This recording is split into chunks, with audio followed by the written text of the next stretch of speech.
सतीय पुरुष कबीर कहते हैं, सत की सैन सुन लीजिए, गुरु चरण में जाए। साहिब कहते हैं, सत की सैन सुन लीजिए, गुरु चरण में जाए। ज्ञान प्रकाश घट प्रगटे और भ्रम देत भगाए। सत की सैन सुन लीजिए, गुरु चरण में जाए। गुरु के चरण में बैठ के सत की सैन सुन लेना चाहिए। और गुरु के ज्ञान भ्रम अंधेरा को भगा देता है, मिटा देता है और ज्ञान का दीपक जगाते हैं।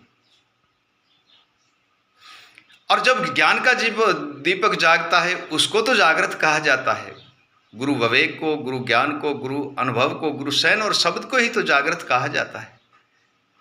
ऐसा नहीं जागने वाले को जागृत नहीं। जागृत कहते हैं जो ज्ञानी हैं, गुरु ज्ञान में लीन है, गुरु विवेक में लीन है, गुरु शब्द में लीन है और गुरु भजन में लीन है, गुरु सैन में लीन है, गुरु के स्मरण में लीन है, गुरु की वाणी में लीन है और गुरु के नाम स्मरण में लीन है और ईश्वर निरबंध निराकार की सेवा और स्मरण में लीन है।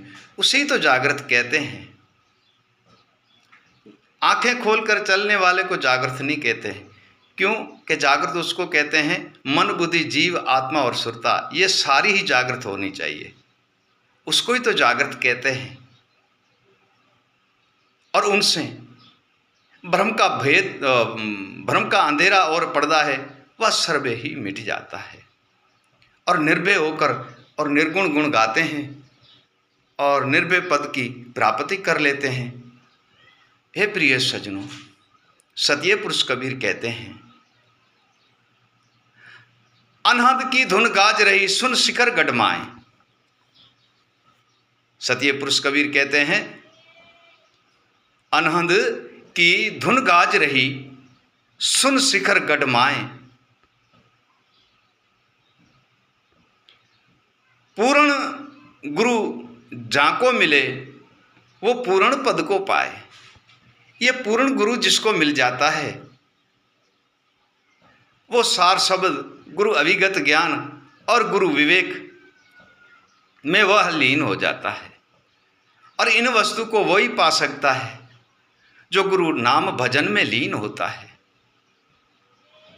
हे प्रिय सज्जनों, वहाँ अनहद की धुनी गाजती है सदा के लिए और पूरा गुरु मिलने से वह हमें अनहद नाद मतलब सार शब्द की प्राप्ति तथा सार शब्द की प्राप्ति होती है। तब हम